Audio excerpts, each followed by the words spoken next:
iOS app, which will be phased out once Gemini takes over. And viewers, let's start with some news coming in from the West. Thousands of people have recently marched in Minneapolis's Lake Street corridor in the US in a massive coordinated anti-immigration enforcement protest. The event was organized by local union groups as the Department of Homeland Security's newly launched Operation Metro Surge entered its third week. According to DHS, its agents have arrested more than 400 people, but there have been suspicions raised over how many of these people are still detained or moved somewhere else. The agency has also claimed that among the people arrested, more than a dozen already have criminal convictions. Moreover, experts say that the Operation Metro Surge can also have consequences on local businesses. Yesterday's march ended at Carmel Mall, which organizers said was symbolic of the way the city's Latino and Somali communities were targeted because of the DHS's latest enforcement campaigns. And I request retired Major General Sudhakar Ji to join me in this discussion here. He's an international relations and defense expert. Thank you very much, retired Major General, for joining us this morning here at NewsX World.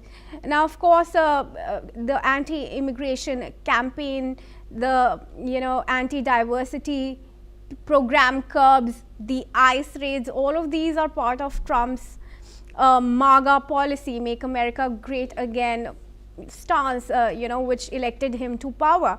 How is he going to strike a balance now between not upsetting some of the critics of his regime and while also trying to curb all the challenges that come from immigrants who haven't gone through legal vetting processes? Yeah, Kriti, good afternoon. Thank you for getting me for your show. Very relevant and good question that you have raised. Balancing out is an issue which only Donald Trump has to decide and take a call. But my take on the entire issue is that resorting to off the cuff, an abrupt decision to send back illegal migrants to the parent countries in a very haphazard manner, it actually speaks volumes about having gone into the details and the consequences of undertaking such a mission.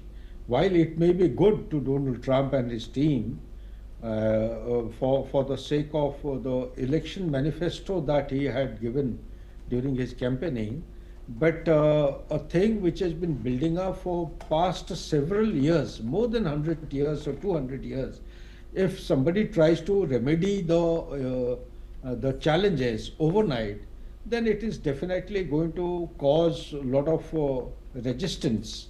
And therefore, I would recommend that it should be studied in detail, and the decision matrix has to be evolved in a manner that it is comprehensive, it is holistic and not haphazard. When I say this, what I mean is that illegal immigration takes place because of certain lacunas in the existing structure, existing policy. First and foremost thing is the entire mission has to be divided into a short, medium and long-term spectrum of activities, and different themes have to be identified, different levels have to be identified. In doing so, the correct objective has also to be crystallized. Only then they will be able to address the issue in a holistic manner and in a professional manner. So at the moment, what is happening is whether they have gone through this process or not, one really doesn't know. But what it appears was all was normal till 20th of January 2025, and come Donald Trump in his 2.0, things seems to have taken a very abnormal trajectory, wherein it is going to add on to the turbulence which USA is facing. My recommendation would be slow down, calm down, think it over, take a pragmatic approach to the entire issue, see who are the affected people, and study the consequences of sending them in this manner. It is going to cause, today you have Minneapolis people who have come on the streets. I think a month and a half or 2 months back, there are 7 million. 7 million people, around 70 lakh people of US had come on the street for different purposes and reasons. One of them happened to be this illegal immigrants. So therefore, it will do them good if they take a very mature and responsible kind of action in a systematic manner, not in a haphazard manner that they have decided because it was given in the election manifesto. Therefore, they have to complete and tick mark the point, ballpark point, and deem it as completed. It is not possible to do that. It will be unnecessarily putting USA as a superpower into a huge complex kind of a situation which will become difficult for his follower, and it will carry on with the baggage which is creating now without any immediate solution. Back to Major General, also throw some light on how these anti-immigration programs are going to affect the small businesses in the US and eventually its economy. Look, another very practical question. Good thing. Today, America is surviving on a bloated, I would say, inflated kind of a living style. When I say bloated or inflated kind of a living style, you simply check the salary packages.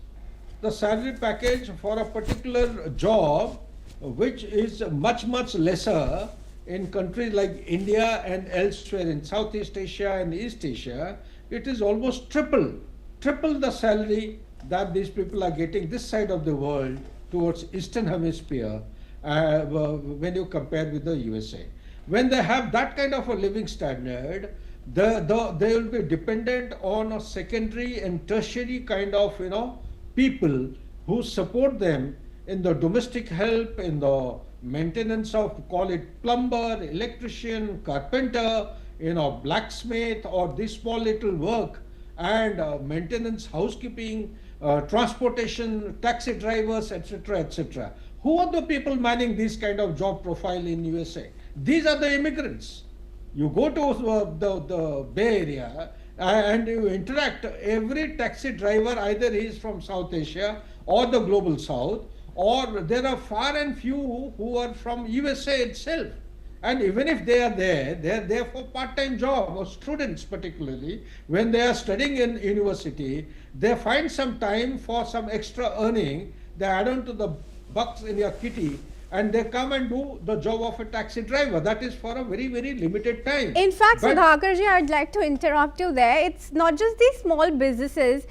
Tech giants like Apple and Google, you must have read, have also issued advisories to their employees not to travel abroad due to these, US immigration crackdown and the curbs and on the H-1B, other visas. So it's not just the small businesses. Almost everybody is worried with these measures of Trump. I'm totally with you, absolutely spot on. It's not only the small businesses, even the big businesses also. Yeah. Because we are talking about the illegal immigrants. When you talk about illegal immigrants, what it means is that their documentation is incorrect, their bona fides are doubtful, therefore they are being called as illegal immigrants as per the law of the land. So once they have been declared, have they been declared as illegal immigrants? I have my doubts. Because it is in one sweep of the pen, one flash of the pen, executive order has been signed. Anyone and everyone, touching the bottom line parameters for the police people or the enforcement agency, whoever is coming nearer to the bracket, they are being herded up and sent across. This is the impression one is getting sitting thousands of kilometers away. It gives a feeling that adequate homework has not gone in, because this itself is a very laborious process, and there is a high percentage of the immigrants, and they are not only the low class businesses which are impacted, even the high tech and technical behemoths, they are also more than adequately going to suffer if such kind of measure is taken. Because many of the people who do not have H-1B visas, who come back to country after 2 years for stamping, they also will fall under the bracket of the illegal immigrant, because the documents do not support their continued stay in USA. Right. So once they are not available, they will be creating a kind of a vacuum or void in the performance or in discharging the mandate of a technical cycle. If a product has to be developed, the product development, it goes through a spectrum of different levels of participation, of different qualified engineers.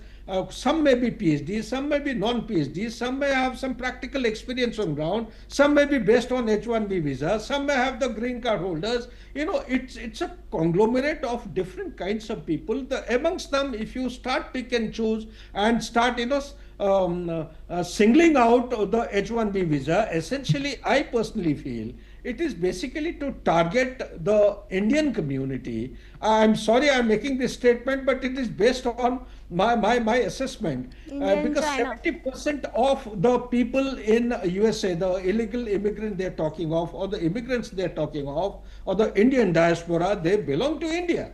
So therefore, if you want to lose out these people, do you have people in USA who are qualified and experienced to handle, be it the high-tech or be it the low-tech kind of jobs? I don't think so. USA has got a culture of 40% in office and 60% outdoor. Most of the time they are doing busy in outdoor activities.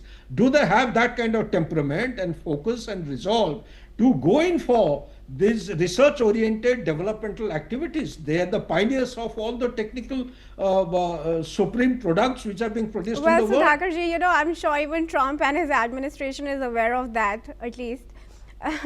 But I request you to stay on, and we'd like your opinion going forward as well. Viewers, moving